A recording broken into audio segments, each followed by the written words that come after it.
if you wanted to learn how to do real estate investing, you got to pay $5K, $10K. You get a big box with CDs and cassettes and, notebooks and stuff. You know what I'm saying? Like, So this guy was kind of frowned upon. So I watched every freaking video, and I did the most craziest thing ever. And what 99% of people might not do, I applied it. I applied what I saw on the video. And in 45 days, I had a $4,200 check in my pocket. Dang. Just like that. Yeah, it was work. I mean, this isn't.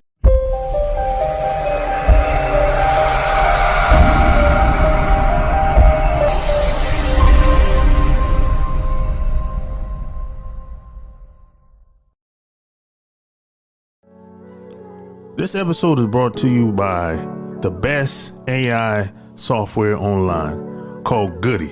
That's Goody.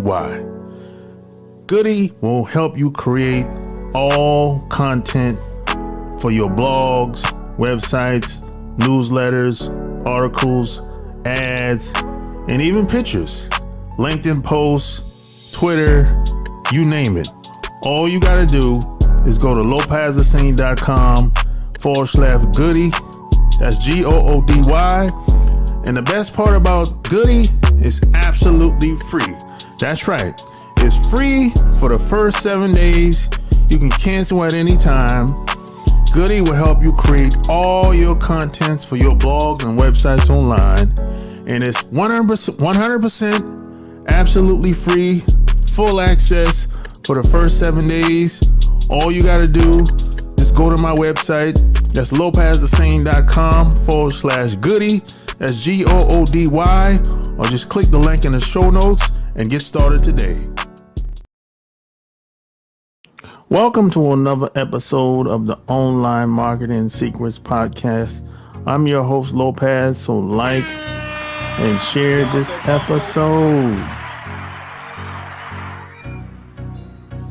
And P.S. and by the way, I would appreciate it if you would leave me a 5-star review in iTunes or anywhere where you're listening to the show. I want to hear your feedback. I want to hear what you think. I want to hear about the people that you want me to bring on, or the people that you think I should have on. So with that being said, today I have another special guest. My guest today is a full-time real estate investor and educator at the Arizona Real Estate Investors Association. He's also a co-host of a podcast, AZREIA Show, which is all about real estate investing. My special guest today is Michael Del. Welcome to the show. Yeah, I always say that's the in Phoenix. No. I'm from your side of town. I'm from Connecticut, man. So Waterbury, Connecticut is where I was born and raised. Probably lived there till I was about 18. Oh, okay. Yeah. So how'd you get into real estate? Man. Or should I say, how'd you get started in real estate? That's how I should. That's better. Yeah, man. I mean, I was how do I say this? Like, I have a background in music and concerts and record label type stuff. So like, I was always kind of in the entrepreneur world. But then when I, doing events and nightclubs till 2, 3, 4 in the morning, just didn't fit well with like wife and 1-year-old. So I took the route and went and got a job. So I worked at Verizon Wireless, working 60 hours a week, getting paid for 40, sitting in a cubicle. If your cell phone bill was high, you were yelling at me. That's my switch, right? And I was like, yeah, I don't belong here. Especially like when I would have to go to the bathroom, you got to punch a little timer, right? And at the end of the month, it was like they tracked your time, and like when I remember it was at the end of the month, and it was like I was 6 minutes over my allotted break time, and it was just like, warning, Mike. And I was like, man, I deserve something better than this, right? So it's like, at that time, this was 14 years ago, during the Great Recession, the crash. some guy was like at the water cooler, we're all chatting, he's just like, yo, houses are like 20-30 grand, they're cheap and all this stuff. And I'm like, that's interesting, right? Because I remember I had a buddy that would fix and flip houses a few years before, and he was making a ton of money. Houses were like 100, 200,000. I'm like, that's weird, what's going on? So I got curious and I just started like Googling and searching the real estate, and I came across this word called wholesaling real estate. You make no money, no credit, no risk, make 5K in 30 days. I was like, bam, that hit home, man, because I knew I couldn't be a fix and flipper. I didn't have credit, I didn't have money. How do you fix a house? Nor do you want me fixing your house. Being a landlord, right? You rent the property out for $800,000 a month. Then after your mortgage and expenses, you make $100. How do you quit your job and get rich that way? I didn't understand real estate. So when I saw that wholesaling, no money, no credit, 5K, I was like, I was all in, man. So I got super curious and obsessive with like going online and finding everything about it. And I found this guy, Tyrone Taylor, in Alabama, Birmingham, Alabama. He had only guy at the time. Facebook was new, YouTube was new. And he was just like, he had 100 free videos on how to wholesale real estate. So, and that, keep in mind at that time, man, like when you wanted to learn something new, like right now, online marketing podcast, right? Like you have everything at your fingertips. There, if you wanted to learn how to do real estate investing, you got to pay 5K, 10K. You get a big box with CDs and cassettes and, notebooks and stuff. You know what I'm saying? Like, so this guy was kind of frowned upon. So I watched every freaking video and I did the most craziest thing ever. And what 99% of people might not do, I applied it. I applied what I saw on the video. And in 45 days, I had a $4,200 check in my pocket. Damn. Just like that. Yeah, it was work. I mean, this isn't easy. Like online businesses, any business is not easy. But like if you put the work in long enough and stick with it, usually you get some results. Yeah, I be telling people, man, I'm still looking for the easy way out. I haven't found it yet. Hey, I'm sure someone will pay a lot of money for that button. I'm telling you, man. So back in this was like, how long was it? When was this? Back when did you find that guy online and everything? When was this? What year was this? 2009. Oh yeah. So yeah, back then, there wasn't a whole lot of stuff like that online, back then, yeah, for sure. No, and think, and if I could share that time frame, right? Like there's that Warren Buffett quote, like when everyone's greedy, run, and when there's blood in the streets, buy, right? Yeah. Or like, you get what I'm saying? Yeah, whereas in our world, it's like, if there's a deal at the grocery store, everyone's like, oh, I gotta go to grocery, get a discount or whatever. But when real estate's on sale, everyone gets scared. Your friends and family, like, don't do it, it's a scam, be careful. No, man, like America was on sale at that time.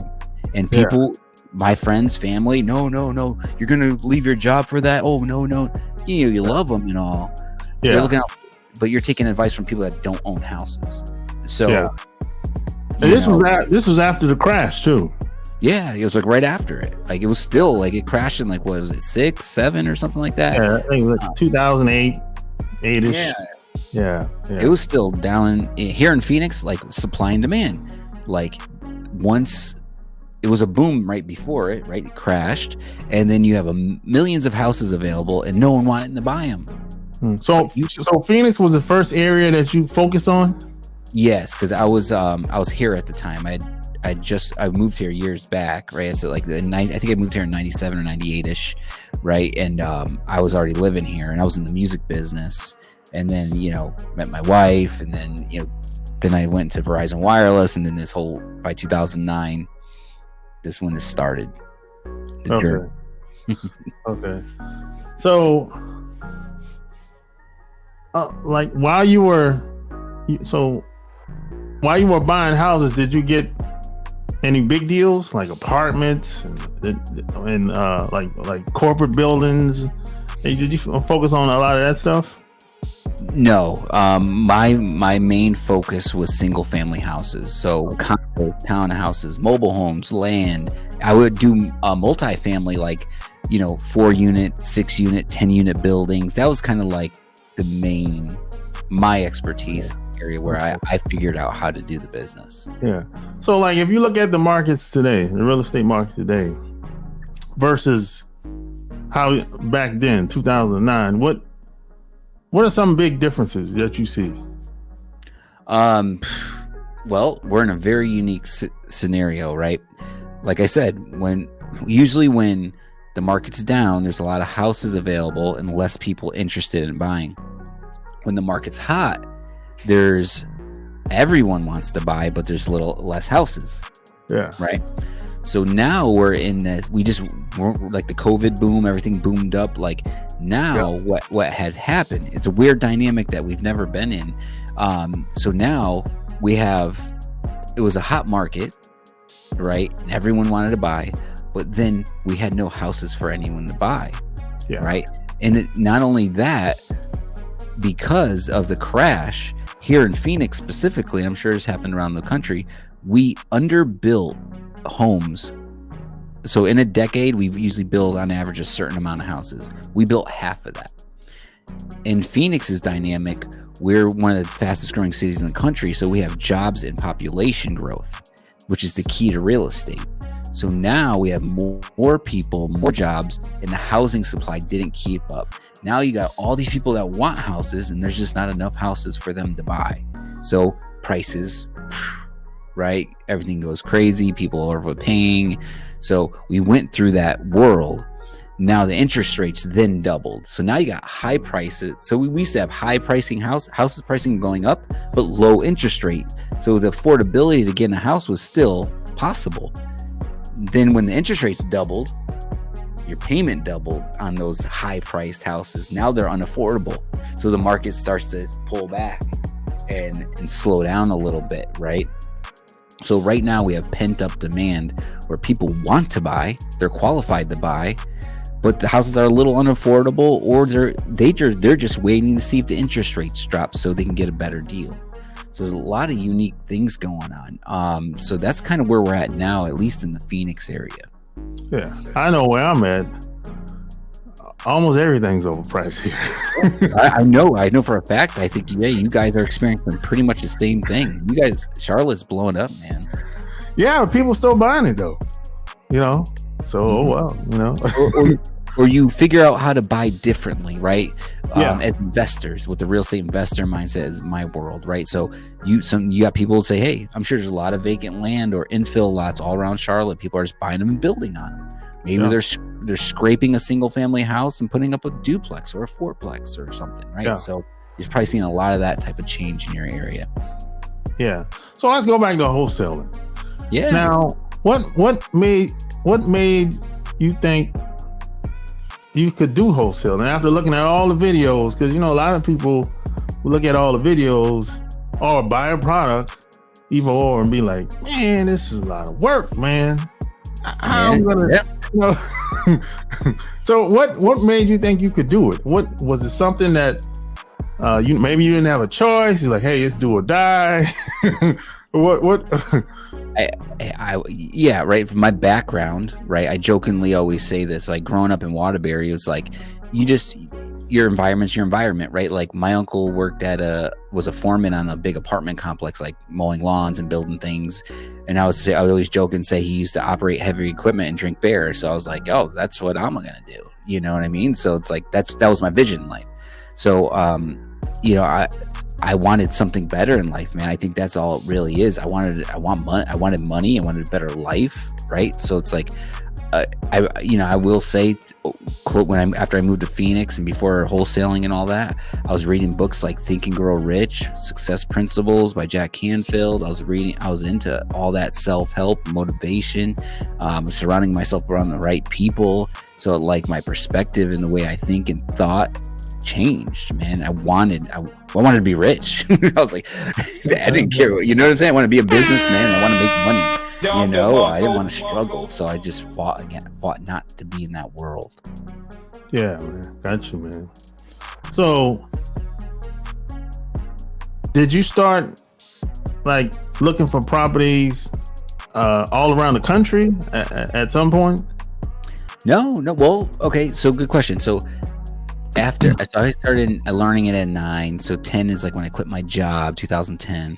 So I will probably say Phoenix has been such a great place to invest in real estate. I still do it to this day, but like I would say in 2018, things started to change, like marketing started to change, right? So like my world was direct mail, relationships, door knocking, networking, you know what I mean? That type, those really basic bandit signs. You may see those little mini billboards, I pay cash for houses on the street corners.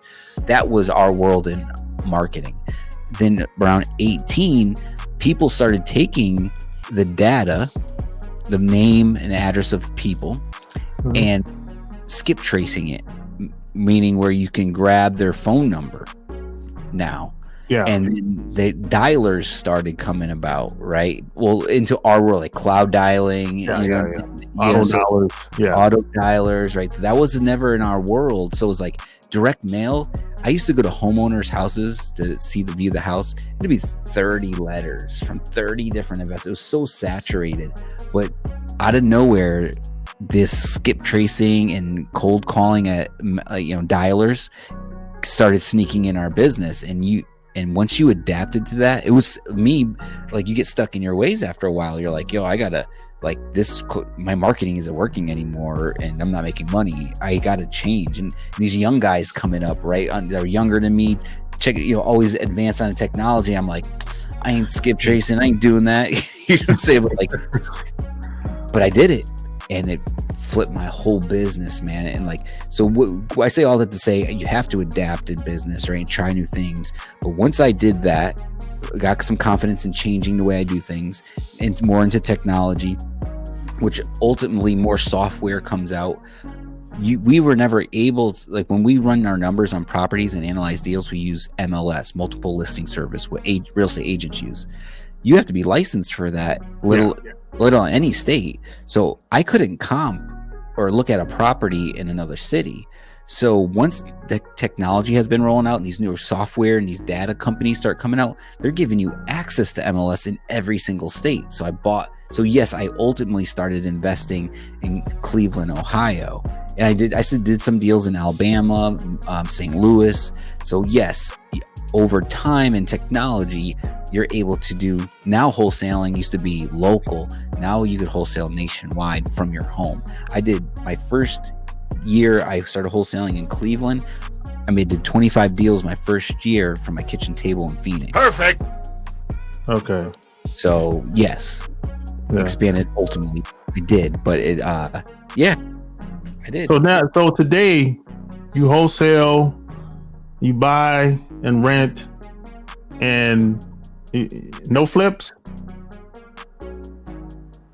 Oh yeah, I flip for sure. I would probably say wholesaling is my bread and butter. Like I said, because wholesaling is different from flipping. Like you find the property, you get it under contract, then you sell your rights to that contract. So you never actually have to buy the house. That's why it's no money, no credit. Then flipping, you actually put up the money or you borrow the money and you flip the product, right? And it takes time and there's more risk. So yes, I would probably say a handful a year. That's probably in my world on the flips. While I'm wholesaling, I'm flipping, me and my wife, and then we buy rentals as we see fit. Okay, yeah. So I know you meet people from time to time, or you probably get emails and people say, man, how do I get started in real estate? That's kind of a broad question, but I hear that a lot. What do you say to people when they ask questions like that? Okay, so one of the reasons, like I'm glad you had me on your show, is like right here. That's why I'm AZREIA, Arizona Real Estate Investors Association. It's called AREIA, Real Estate Investing Association. There's a national REIA that I'm under their umbrella. I'm a licensed REIA. So you can go to their website and go under Find AREIA, and pretty much there's a legit one in every city and state. Okay, so we're like the trade association for real estate investors. We protect the investors, we keep them informed, we give them resources, education. So you're going to be able to go to one of those meetings or go on their website and get the right information and get that, because every city and state is different, right? Yeah. So That's the start, right? Go to the right place, and you got to start educating yourself and meeting the right people, right? And you're not going to be able to go further into this education in this world of real estate, because to the average person kicking off, it's like the biggest house in your biggest purchase of your life. It's the most, you know what I'm saying? It's American dream. How many buy 10 of those? Right? So you have to have your mind right, man. You got to, like I said, when I was reading Think and Grow Rich, and like, if it wasn't for the people that, like, I got my advice from people actually doing the houses, so that built the confidence. And then I also worked on my brain, man, building the confidence and just the positive things you tell yourself, or, you know, affirmations, or, you know, vision board, like all that type of stuff. It just all builds up together, right? So you're not gonna, I don't care, in any business, so you don't think you can do it and you don't have the right people and mindset, I don't care what business you're going into, it's gonna be hard if you don't think it could happen. So that was the key. Then you get the education, get aligned with the right people. So what's going to happen though is there's so many ways to make money in real estate. So people first, they hear this, they go, okay, since wholesaling is an entry type strategy, no money, no risk, it's a good place for a lot of people to start. I walk that path. Then you do a bunch of wholesales, you make some money, you know the business, then you start flipping, and then the theory is like, then I'll make a bunch of more money and make bigger checks, and then I'll buy my first rental. So but at the end of the day, most people are doing it for financial freedom, which is the rentals or the cash flow. Right? So because when you're a wholesaler or a fix and flipper, you have a job and you're chasing the deal.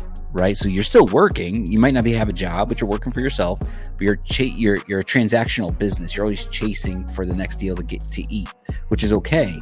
But there's ways you can learn just to become a landlord. I can next 30 days I can show you how to be a landlord. So you really got to get around. Like why I say go to AZREIA is because they have the landlord class, they have the fix and flip class, they have the wholesale class, they have the raising money class, they have the hard money class, they have the notes class, you get what I'm saying? Go horizontal, get a little taste, meet the people and all these different strategies, then see what works for your life, right? Because someone that wants to be a landlord or make cash flow and be slow and steady over time, going and finding a fix and flip is not going to work out well for you. And I hate to see you lose some money, you know? Yeah. So try to figure out where you need to be first in this world of real estate. Yeah, that's a good point, man. Yeah, I think everyone has to figure out what they want to do and where they want to be, you know? Yeah, and like, it takes time too. It's not going to happen overnight, right? Like, yeah, this ain't no get rich quick. Yeah. No. I picked wholesaling because I had nothing. Yeah, because I've been online for a long time. I've been advertising online and selling other people's products online for a long time. And when I got into real estate, I was kind of spoiled because I'm used to moving fast. I'm used to taking action, and I was like, oh, they said no, it's not like that. This is not the internet. You're gonna have to meet people, go to events, make relationships or whatever. But it's online, you don't really have to have a relationship online. Yeah. All you, because I'm coming from an advertising background. Okay. So, I had to kind of slow down. Nice. Yeah. But that's how it is, but I think it's a good thing, man. It's a process, like I always say. It is, man. Yeah. So what made you come online? Because I know some investors, man, they're not online at all. They kind of like, they just out and about doing their thing, and they've been doing what they've been doing for, I don't know, 20, 30, maybe 40 years, and they don't want to have anything to do with the internet. So what made you come online? Well, okay, so I go by one theory. When we're in business, right, and marketing is the lifeline of your business, you need leads, right? So I look at it, I took my mentor told me, educate to dominate. So that's when I'm looking to raise money and to buy these houses, right? So it's like, that's another thing, man. No money, man. It's like, I wanted to raise the money so I could buy more houses versus borrow the money from all these different places. So he said, educate to dominate. What's the most easiest way to educate to dominate? One, he was like, get in front of people and start teaching, right? Yep. However, like we had this thing called the phone that like gives you access to everybody. It's like, I think it was to market myself. It was to market my business so I could raise money and let people know what I do for free. Was really what it was. I'm telling you, man. Like right now, my goal is to get there, but I don't have PPC campaigns. I don't have all. I might boost ads and do some minor Facebook meta kind of stuff within our business, but I don't have like any robust pay-per-click and all this stuff. So I've always been like just that relationship network guy, and I could build more relationships online. I could just message anyone in this world right now, right? Like, or create a relationship. So I think it was just to get exposure, man, to grow my business and let people know what I did for a living. Yeah, man, I think that's the best way, man. Unless, like I said, unless you're one of those guys that's been doing it for 30, 40, 50 years, it'd be like, because I know a lot of guys, I know a handful of guys, like, they're older guys, 60, 70, 80 years old. It's, man, I don't want to do that stuff. He said, I'll just keep meeting people, and I still know the people I know, so I don't need that. And that makes sense to them. That makes sense. Whatever works for, everyone comes from a different walk of life, right? Like, so me, or even like look at Grant Cardone. Everyone knows Grant Cardone at some level, right? 10X guy. So it's like he was in real estate. He was a businessman, but he swears by like once he went online and put himself out there, he 10X'd his portfolio of rentals. Just like look at him. I remember when he first started on Twitter, and he would do Grant rants, and all he would do is go on there and be like, blah, blah, blah, blah, complain. And I just watched this guy go from doesn't even look the same, right? Just like a puny guy, just like blah, blah, blah, yelling, and look at his transition, and he owes it all. And obviously there's a lot to it. He's being smart, hardworking, all that stuff, but he's always says it's from going online, man. Like, and me sitting back and watch, like I did the same thing. I met Gary Vee. He used to come to Phoenix and do like book tours, like when he first came out. And I've met Gary Vee. He used to come to a bookstore. There'd be like 5 people there, and he'd be promoting his book down in Phoenix. And you got pictures with them, hung out with them, all that stuff here. And then all he would say is go online, right? And like, look at Gary Vee. So in my head, I'm like, I watched Grant go from nobody, Gary Vee go from nobody, and they made these huge transitions and impacts in their lives and impacting people and their businesses. So even to this day, I'm probably saying I'm probably not at that level where I'm like, man, I'm missing out. Like, so over the last 2 years, I think I've been posting 3 times a day for about 2 years now. So I just started like really like taking it more serious, you know what I'm saying? So I'm just playing the long game, you know what I mean? That's it. And I'm just posting every day, just being consistent, just like I would tell you if you wanted to get started in real estate investing or anything you do. So yeah, man. So that's what I think online is where to be. Yeah, online is you have a bigger pool of people that you wouldn't normally meet wherever you're living at. You know what I'm saying? That's what I always say, So if you had to get started today, let's say you were brand new, hypothetically, right? Mm-hmm. Would you do anything different than you did when you got started? Well, obviously with, the experience and knowledge, right? Like I'm happy to so I have no regrets. Like everything happened, right? So it's like you ever hear, the harder you work, the luckier you get, man. Like just by sticking with it, like good things just always happen at some level. The opportunities come in play. So if I was to go back, I would probably go bigger and harder, faster.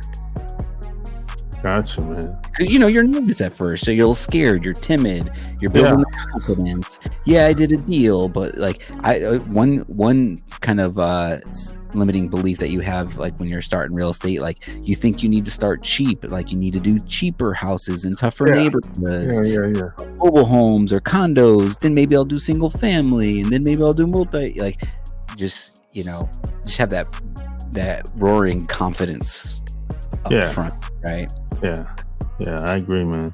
So if people wanted to reach out to you online or work with you or invest with you, where would they go to? Right there, AZREIA.org, AZREIA.org. I mean, if you want to invest in Arizona or you're here in Arizona, we're your go-to for real estate investing. So come to a meeting, come to the office, shake my hand, let's talk, let's chat. You need anything, we got you covered in Arizona. Yeah, man, we're on all social media platforms. Look up Arizona Real Estate Investors Association or AZREIA. I'm personally on there as well at Michael Del Prete. Just easy to find, man. Just reach out. There you have it. Like, share this episode. Tell me what you think below. All links will be found in the show notes. Until next time, we're out. Peace. I'm just keeping it. I'm just keeping it. I'm just keeping it. Yeah. Give them something. Give them something. Give them something. They if they tired of being stressed out and been depressed about it.